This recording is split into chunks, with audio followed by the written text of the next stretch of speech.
Welcome to this explainer. Today we're diving into a genuinely fascinating case study of social reengineering, civilizational renewal, and the powerful drive for national unity across modern borders.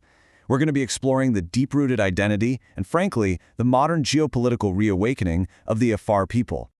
Okay, let's dive right into this. The core question we're tackling today is this. What exactly happens when an ancient, organic nation, one with its own completely distinct culture, geography, and governance, finds itself abruptly divided by artificial modern borders? Well, as you'll see, the Afar people offer us one of the absolute most compelling examples of this dynamic in the world today. So, here's our roadmap for today.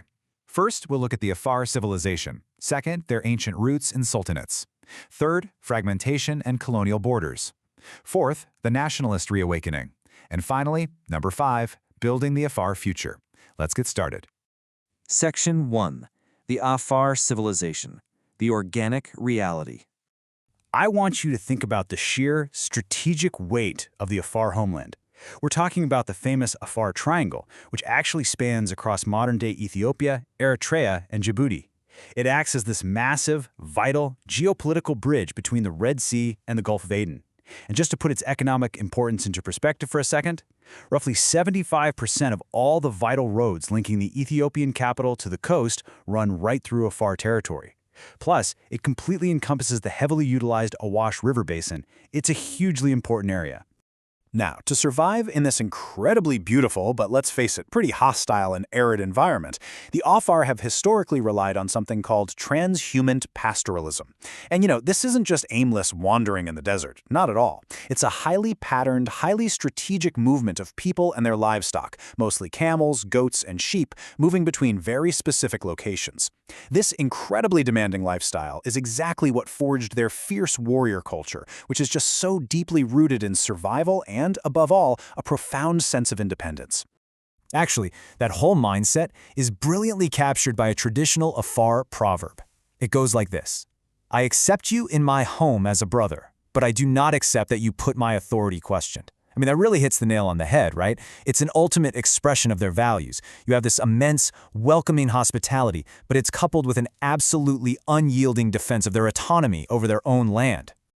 Moving on to Section 2. Ancient roots and sultanates masters of the Red Sea. The sheer archaeological depth of this region is, well, it's pretty staggering.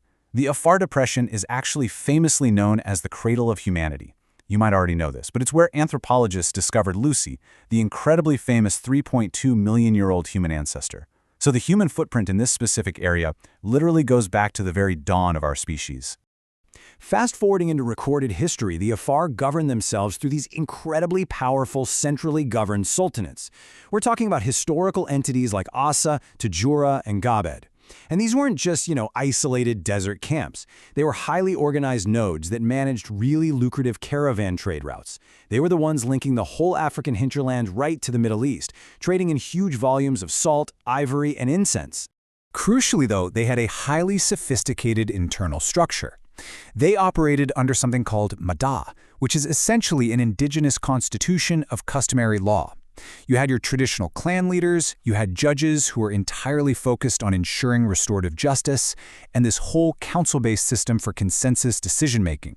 So it was a deeply layered society, historically divided into nobles and commoners, with everyone knowing their role in the system.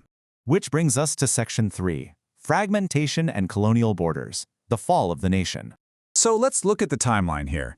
Back in the late 19th century, the scramble for Africa saw European powers, namely Italy and France, along with an expanding Ethiopian empire, basically carve up and partition the Red Sea coast.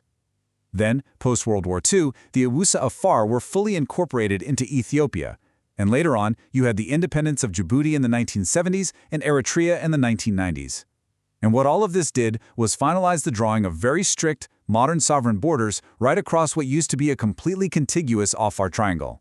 As you can probably guess, this created a massive clash of systems. On one hand, you had the organic reality of traditional Afar governance, which, remember, was entirely consensus-based and relied heavily on that vast, seasonal transhuman movement we talked about.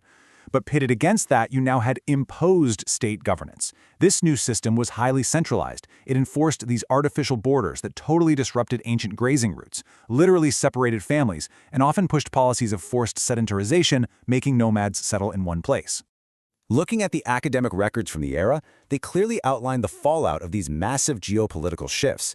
The imposition of these new borders didn't just physically divide the land. It actually sparked widespread regional marginalization. It fueled intense conflicts over territory and basic resources, and it completely altered the political attitudes of the Afar people all across the Horn of Africa. All right, Section 4, the Nationalist Reawakening, Decolonizing the Mind. The sources we're looking at identify some very specific, really tangible grievances that started driving this reawakening. First off, there was a profound loss of their traditional Red Sea trade rights. Then, there was the expropriation of prime grazing land right along that fertile Awash River to make way for commercial agriculture. But perhaps the grievance that was felt most deeply of all was the suppression of their language, Afar, and this overarching fear of cultural assimilation. Basically, the real fear of losing their Aada, or their culture, entirely to the dominant, centralized state groups. So starting in the 1970s, all of that simmering discontent finally mobilized. You had this newly emerging generation of Western-educated Afar youth who were heavily influenced by global student movements of the time. They began to organize. They started intensely debating the future of their nation, and this eventually led to the formation of militant organizations like the Afar Liberation Front, who are actively demanding self-determination and a total end to their marginalization. And the whole philosophy driving this movement is just perfectly summarized by a really powerful quote from traditional leader Sultan Ali Marrah. He said, "Afar is Afar, from Laika to Massawa. Even the camels know this land is one."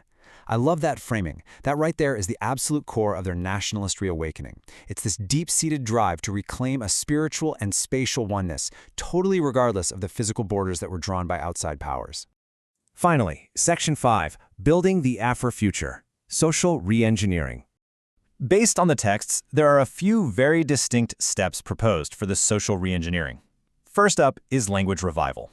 This means not just teaching, but actively standardizing and even digitizing the Afar language to, as the text put it, decolonize the mind.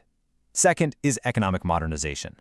The goal here is to move beyond relying solely on pastoralism and to start leveraging things like the maritime blue economy, port logistics, and that massive untapped geothermal energy potential in the Danakil region. And third, institutional harmony. This means figuring out how to successfully merge that deeply respected indigenous customary law with modern democratic constitutionalism, all while integrating the global capital and advocacy of their own diaspora.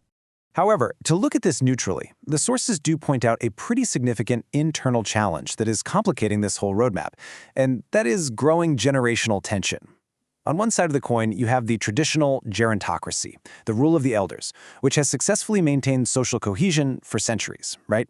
But on the other side, you have a rising Western-educated elite trying to navigate the waters of modern globalization. Finding a workable balance between those two very different forces is a massive, massive internal hurdle for the Afar going forward.